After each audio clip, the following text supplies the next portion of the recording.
مجمع میں مار دینا، ڈرا دینا، کفریہ الفاظ کے اخبار لینا، یہ بھی عام ہو گیا ہے۔ جگہ جگہ اس طرح کے حادثے ہو رہے، خوف اور لالچ۔ تیسرا جو ہے حکومتی سطح پر بھی اس وقت طاقت کو توڑا جا رہا ہے، جمہوری نظام کو توڑنے کی کوشش ہو رہی ہے۔ ایک خاص فرقہ اس ملک میں مذہبی نظام کو لانے کی کوشش میں ہے، اور وہ اپنی کوشش میں کامیاب بھی ہو رہا ہے۔ اس سے زیادہ خطرناک جو بات ہے وہ ہمارے جو بچے اسکولوں میں پڑھتے ہیں، وہ اسکولوں میں پڑھنے والے بچوں کی ایمان بالکل ختم ہے، کیونکہ نصاب تعلیم بھی بدل گیا ہے، کفریہ نصاب تعلیم کو لایا گیا ہے۔ 10 کروڑ بچے ہیں ہندوستان میں مسلمانوں کے، 10 کروڑ بچوں میں سے 35-40 لاکھ بچے مدرسہ جانے والے ہیں، بقیہ 9 کروڑ 60 لاکھ بچے اسکول جانے والے۔ یہ سب خطرے میں ایمان۔ اسی کو ایک ہمارے بڑے استاد حدیث دارالعلوم دیوبند کے جب ایک نجی گفتگو ہو رہی تھی، اس میں بھی تھا، میں نے ملک کے حالات سنائے، مکتب کے اہمیت پر بات ہوئی، اس میں بڑے بڑے اکابر اساتذہ بیٹھے تھے، دیوبند میں یہ مجلس چل رہی تھی، تو اس میں سے استاد حدیث کھڑے ہو کر کہنے لگے ایسا معلوم ہو رہا ہے کہ ہر ماں اپنے بچے کو جب وہ اسکول جانے لگے تو اس کو کپڑے پہنا کر، یونیفارم پہنا کر، کھانا کھلا کر بھیجے، جب وہ شام کو اسکول سے واپس آئے تو روزانہ اس ماں کے ذمہ ہے اپنے بچے کی کلمے کی تجدید کرے، روزانہ مسلمان بنائے، روزانہ کلمہ پڑھے۔ اس نوبت سے آج امت مسلمہ ہندوستان کی گزر رہی ہے، ہماری ذمہ داری بڑھ گئی ہے۔ اس وقت ہم خاموش نہیں رہ سکتے۔ تو اس مشورے میں ناگالینڈ کے مولانا کھڑے ہوئے، کہنے لگے حضرت ہمارے ملک، ہمارے صوبے ناگالینڈ میں آج تک فرقہ واری فساد نہیں ہوئی، یہ تاریخ ہے، چونکہ عیسائی حکومت ہے، یا کوئی فرقہ واری، کوئی پریشانی نہیں آئی ہے، یا امن ہے، اور اعلان بھی کرتے ہیں کہ امن ہے، لیکن اندر کی جو سازشی بات تھی وہ سنایا انہوں نے، کہا کہ ایسی زبردست ان کی تحریک ہے کہ ہمارا ایمان بچنا مشکل ہے، روزانہ مسلمان مرتد ہو رہے ہیں، اور یہ بنیادیں اس ہمارے صوبے ناگالینڈ میں اتنی زیادہ ہے، بے حیائی، زنا۔ اور آگے ایک جملہ اور کہا انہوں نے، حضرت محمد صاحب سن رہے تھے اس کو، ایک جملہ یہ کہا کہ جو اسکول بنے ہوئے ہیں عیسائیوں میں، ہماری کوئی اسکول نہیں ہے، ہم اکثریت پہ بہت تعداد ہماری کم ہے، جو اسکول ان کے بنے ہوئے ہیں، اسکول کے اندر جو ان کا کھانے کا لنچ کا دن ہوتا ہے، جو بچے اسکول کے بچے کھانا کھاتے ہیں، وہ ہمارے مسلمان بچوں کے درمیان میں ان کا کھانا ہوتا ہے، کسی نہ کسی کھانے میں کہیں سور کا گوشت ہے، کہیں کتے کا بھی گوشت ہے۔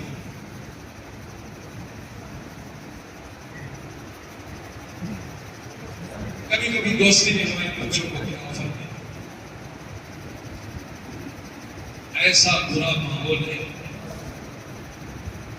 ہمارے ایمان کو بچانا اس اسٹیٹ میں ناگالینڈ میں بہت مشکل نظر آ رہا ہے، یہاں کا آدمی سے اسی تریپورہ والوں نے سنا، منی پور والوں نے سنا، میزورم والوں نے سنا، تو پورے صوبے کے حالات اس وقت بہت بڑھا، تو اس لیے ہماری ذمہ داری بنتی ہے، ہمارے اکابر کی جو دور اندیش اور دور بس فیصلے تھے، خاص طور سے حضرت مولانا ابوالحسن علی میاں رحمۃ اللہ علیہ نے حضرت نے فرمایا اور حضرت مولانا منظور نعمانی صاحب رحمۃ اللہ علیہ مکتب کی اہمیت پر فرمایا تھا، اگر ایک وقت کا کھانا کم ہو جائے برداشت کر لو، اپنے بچوں کی دینی تعلیم کا انتظام کرو۔ اور ایک موقع پر فرمایا دوا اور غذا اس کے انتظام میں آگے پیچھے ہو رہا ہے، اس کو بھی برداشت کر لو، لیکن مکتب کی تعلیم کو اور دینی تعلیم کا انتظام ورنہ ہمارے بچے ہاتھوں سے تو اس طرح کی اس وقت نازک ہے۔ اب جو ہمارے سامنے کارگزاری ظہر کی نماز کے بعد جائزہ لیے، معلوم ہو کتنی بستیاں ہیں جہاں مسلمان تو ہیں، ایک گھر بھی مسلمان کا ہے۔ یاد رکھیے جملہ، ایک گھر بول کر خاموش نہیں رہنا، ایک گھر بھی ہے، وہ ایک ایمان والا ہے، اس کا ایک بچہ ہے، وہ ہمارے پاس نہیں، اللہ کی نظر میں اس کی بڑی قیمت ہے۔ ایک ایمان والے کی قیمت ہے، اس سے اللہ کائنات کے نظام کو باقی رکھتا ہے۔ اس کی بھی ایمان کی فکر کرنا، چھوڑنا نہیں، نظر انداز نہیں کرنا، وہ فوراً کرنا، دیر بھی نہیں کرنا۔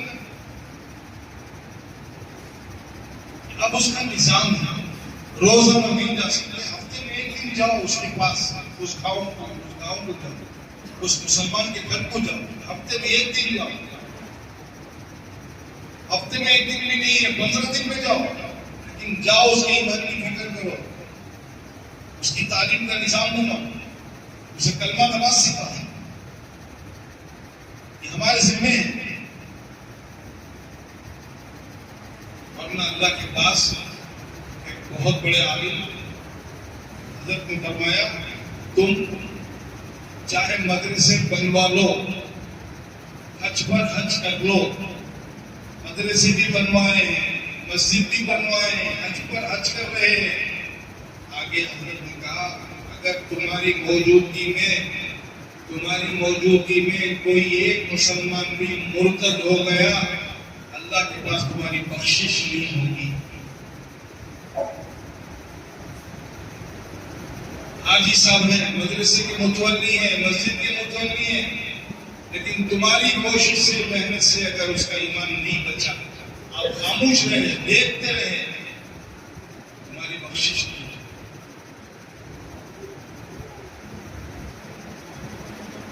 اتنا نازک ایمان کی حفاظت۔ تو اب یہ ہماری ذمہ داری ہے۔ میں کل مالور میں تھا، کولار ضلع کا حصہ ہے مالور، میں وہاں یہ بات نہیں تھی۔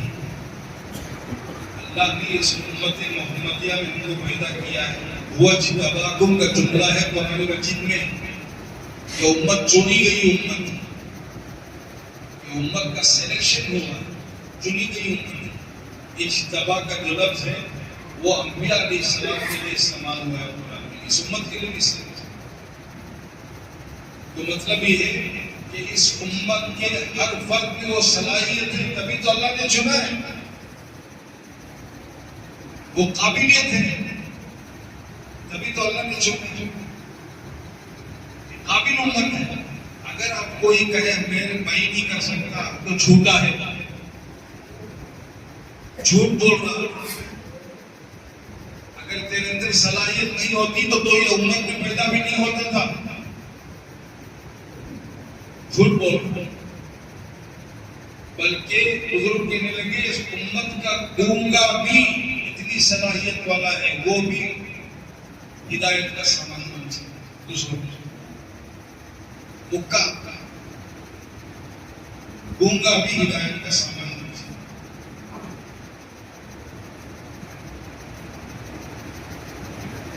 تو اس وقت بہت بڑا ہمارے ذمہ تھا حفاظت قرآن کی مجلس، اور پورے قرآن پر انحصار ہے ہمارا دین، ہمارا اسلام، ایمان۔ باطن نے بہت کوشش کی قرآن کو مٹا دی، وہ ایک لمبی چوڑی تاریخ۔ تو اس کے لیے ہم کو جڑ کر جم کر اجتماعی طور سے کوشش کرنا ہے. جو تقاضے اس وقت آ رہے ہیں ہمارے بڑوں کے حوالے سے ان تقاضوں کو پورا کرنا، اپنے گاؤں کے سطح سے، اپنے محلے کی سطح سے، جہاں ہماری حیثیت ہے، طاقت ہے، اس کو سامنے رکھ کر اپنے محلے کے گاؤں کی سطح سے ہم کو کام تو ضرور کرو، پیچھے نہیں رہنا، کام تو ضرور کرو. چاہے جان لگانے کا موقع ہے، مال لگانے کا موقع ہے، وقت دینے کا موقع ہے، کچھ بھی ہو جائے، لیکن ہم کو میدان عمل میں کام کرو، کیونکہ ہماری حفاظت اللہ کے ذمہ ہے. قرآن کی حفاظت کی آڑ میں اللہ تعالیٰ خدمت قرآن والوں کی حفاظت. اس کے لیے مجمع نیت کرے، ارادہ کرے اور کوشش کرے، اس کام کو اپنا کام سمجھے، اپنی ذمہ داری سمجھے، علماء بھی اور ہمارے ذمہ دار حضرات سب کی. میں ظہر سے پہلے بھی قصہ سنایا تھا، ایک ہے عہدہ داری، ایک ہے ذمہ داری. عہدہ داری میں متولی ہوں، میں صدر ہوں، میں سیکرٹری ہوں، میں امام ہوں، میں محتمم ہوں، میں ناظم ہوں، ایک عہدہ ہے. لیکن ذمہ داری والی بات ہے، ذمہ داری کو نبھایا ہے ہمارے آقا حضرت محمد رسول اللہ صلی اللہ علیہ وسلم، اور اس امت کو تعلیم دی ہے ذمہ داری کو نبھانے کی. اسی لیے حضرت ابوبکر، حضرت عمر ذمہ داری کو نبھائے. اب پڑھیے ان کی سیرت، حضرت عمر کی سیرت پڑھیے، حضرت ابوبکر کی سیرت پڑھیے. ذمہ داری کو نبھایا ہے. ذمہ دار آدمی اپنی سطح سے نیچے اترتا ہے، کبھی مسجد کو جھاڑو بھی دے دیتا ہے، کبھی بیت الخلا بھی صاف کر دیتا ہے. جب حضور نے کسی مہمان کی، وہ بھی کافر مہمان کی گندگی کو اپنے ہاتھوں سے دھویا، ذمہ داری. عہدہ داری الگ چیز ہے، ذمہ داری الگ چیز ہے. یہ امت ذمہ دار امت ہے، اس کا ہر فرد ذمہ دار ہے، چاہے وہ گونگا ہو، چاہے لنگڑا ہو، چاہے لولا ہو، سب ذمہ دار. تو ہم کو میدان میں کام کرنا ہے. اس وقت ہمارے بچوں کی، ہمارے نسلوں کی، خود ہمارے اپنے ایمان کی حفاظت کا مسئلہ کوشش ہو رہی ہے. گزشتہ ہفتے میں مدھیہ پردیش میں بھوپال، اسی دن وہاں کی حکومت نے یونیفارم سول کوڈ کا فیصلہ کیا. ہمارے وہاں کے علماء بہت پریشان ہیں، کیا کریں. ہمارے دین کو ہٹانے اور دین کو ختم کرنے کا ایک دوسرا حربہ ہے، حکومت استعمال کر رہی ہے. اب بھی ہم سوچتے رہے، تفسیریں کرتے رہے، ان کو کام کرنا، تعمیری کام. تعمیری کام یہی ہے جو ہمارے بڑوں نے کیا ہے، اور اس کی کمی جو بھی تاریخ ہے موقع نہیں ہے ہمارے لیے.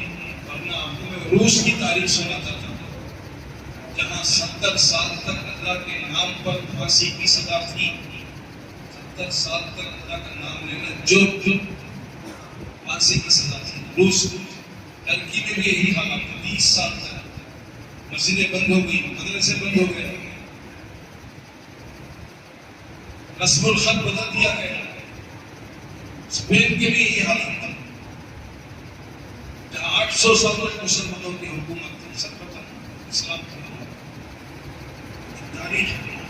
لیکن وہاں کچھ لوگوں نے خاموشی کے ساتھ، وہاں کے علماء نے، وہاں کے جیالوں نے، غیرت والوں نے کام خاموشی کیا. اس کی ایک لمبی چوڑی تاریخ ہے، واقعات ہیں.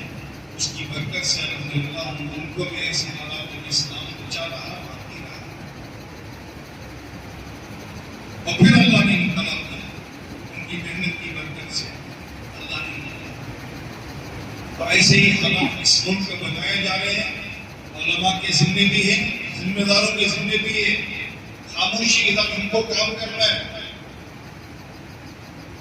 اگر ہم کام نہیں کریں گے، جو کام اللہ نے ہمارے ذمے کیا اسے نہیں کریں گے، اللہ کے سامنے بھی پوچھ ہوگی، ہماری نسلیں بھی ہم معافی. اللہ بھی معاف نہیں کریں گے، ہماری آنے والی نسلیں بھی معاف نہیں کریں گی، یاد رکھیں۔ اس لیے ہماری زندگی اب اس کے لیے بھائیوں کچھ چیزیں ہمیں عزائم کرنا ہے۔ بس آپ سب نیت کریں، ارادہ کریں کہ انشاءاللہ اس حفاظت قرآن والے کام میں ہم موت تک لگے رہیں گے انشاءاللہ۔ زور سے بولیے انشاءاللہ۔ موت تک لگے، جان کے ساتھ، مال کے ساتھ، صلاحیتوں کے ساتھ، صلاحیتوں کے ساتھ بہت صلاحیت ہے۔ ہم لوگ 2000 میں 26 سال کہنے کی بات ہے، انڈونیشیا میں ایک جزیرے میں وہاں کی کارگزاری ہے، جو کہ پورا ملک مسلمان ہوتا ہے، حکومت بھی مسلمان ہوتی ہے انڈونیشیا میں۔ تو ایک جزیرے کی کارگزاری ہے، نوجوان عیسائی مشنری کا نوجوان ایک جزیرے میں داخل ہوا، اور پورے کا پورا جزیرہ وہ جنگی کلچر کا تھا، معاشرہ جنگی تھا، کپڑے نہیں تھے، پرہنہ لوگ تھے، ہاں وہ تھا۔ 3 سال اس نوجوان کی اور محنت لگی، اس نے پورے معاشرے کو بدل دیا، لباس پر آ گئے، لکھنا پڑھنا سیکھے، ان کی زبان بھی نہیں تھی، اور لکھنے پڑھنے کے قابل بنا دیا، ایک زبان پر لایا، اسکول قائم کیا اور ہاسپٹل قائم کیا۔ 3 سال اس جزیرے میں رہ کر اس نے اتنا بڑا کام کیا اور پورے جزیرے کو عیسائی بنا دیا۔ تو ایک بہت بڑے عالم اس خبر کو سن کر کہنے لگے، کاش اگر حق والوں کی محنت ہم پہنچ جاتی کہ اس نے جو کام کیا ہے اس کا 10% کام حق والے کھڑے ہو کر کر دیتے تو شاید اس پورے جزیرے کے لوگوں کا ایمان بچ جاتا۔ یعنی صلاحیت کے اعتبار سے لوگوں کی ایسی صلاحیت ہے، ان کو کھڑے ہونے کی ضرورت ہے، باتیں نہیں کرنا ابھی اس وقت، اب سے نہیں کرنی، کھڑے ہونے میدان میں آنے۔ اب دیکھیے ہمارے اس پورے کشمیر گری کے علاقے میں اتنے ہاسٹل ہیں، وہاں بچے پڑھتے ہیں، لڑکے بھی ہیں، لڑکیاں بھی ہیں، ابھی بڑے بڑے ڈگریاں لیتے ہیں، بڑے عہدوں پر چلے جاتے ہیں۔ عہدوں پر جانے کی وجہ سے وہ اپنے خاندان کے لیے بھی اثر انداز ہوتے ہیں، جس علاقے میں ان کا عہدہ ہے اس علاقے کے لیے بھی اثر انداز ہے۔ اگر دین ہے تو دین کا بھی اثر ہے، خدا کا تاثر دین نہیں ہے، مرتد ہو گئے، دین ہاتھ سے چلا گیا، اس کا بھی اثر نہیں یہ ہوا ہے، ایسا ہو رہا ہے، اسے بہت آگے۔ ایک لڑکی جو ہے عائشہ نام کی تحصیلدار بنی، بڑا پوسٹ، بڑا عہدہ۔ اب اس کے والدین کو فکر ہوئی کہ ہماری بچی کی شادی ہونی چاہیے، بہت بڑے عہدے پر چلی گئی، تو رشتہ تلاش کیا تو لڑکا ان کے جوڑ کا نہیں ملا۔ مہینے گزر گئے تو اس لڑکی نے کہا اپنے ماں باپ سے، آپ اس کی فکر چھوڑ دیں، یہ کام میں خود کر لوں گی، بس میرے نکاح کے وقت میں میری شادی نہ ہو جائے، کیونکہ وہ الگ وجہ رہتے تھے دوسرے شہر میں، ابھی تحصیلدار بن کر گئی دوسرے شہر میں، چلے گئے، ان کے ماں باپ کو بھیج دیا اس نے۔ تو اب لڑکی کچھ دنوں کے بعد اپنے والدین کو فون کر کے کہنے لگی، میری شادی کی تاریخ طے ہوئی، رشتہ ہو گیا، فلاں تاریخ میں آ جاؤ، شادی ہو رہی ہے۔ اب ماں باپ پہنچے اپنی بچی کی شادی میں، کیا دیکھتے ہیں منظر، وہ عائشہ نام کی جو بچی تھی اس کا نام عائشہ ہو گیا، مرتد ہو گئی، وہ ہندو لڑکے سے اس کی شادی، اور شادی مندر میں ہو گئی۔ یہ اس پڑھنے کے زمانے میں ہاسٹل کا اثر تھا، وہ ہاسٹل کا دوست تھا اس کا، جس سے شادی۔ ایک آفیسر کی حیثیت رکھنے والی لڑکی مسلمان مرتد ہو، یہ طبقہ ہے ہر بڑے شہر میں، ان کا ایمان بھی خطرے میں، ان کی عزت بھی خطرے میں، ایسے عورتوں کی، بچیوں کی، اس کے لیے ہم کو ان تمام طبقوں میں کام کرنا ہے۔ اور یہ کہہ کر ہم حضور نہیں بچ سکتے، میرے پاس وقت نہیں ہے، فرصت نہیں، حدیث نہیں ایسی بات اللہ کو جواب دینا، اللہ معاف کیے، اس امت کو پیدا کی ہے اللہ اسی لیے، اس کے پاس فرصت بھی ہے، وقت بھی ہے، صلاحیت بھی ہے، کر سکتا ہے، چاہے وہ دیہات کا رہنے والا ہو چاہے وہ شہر کا رہنے، سب کر سکتا ہے۔ تو اب اس کے لیے بھائیوں اس وقت کچھ عزائم کرنے ہیں، وہ میں آپ کو وہ باتیں آپ کو سنا رہا ہوں۔ ایک تو نیت ہم یہ کریں گے انشاءاللہ، ہم اس کام کو موقع کریں گے انشاءاللہ، اللہ سب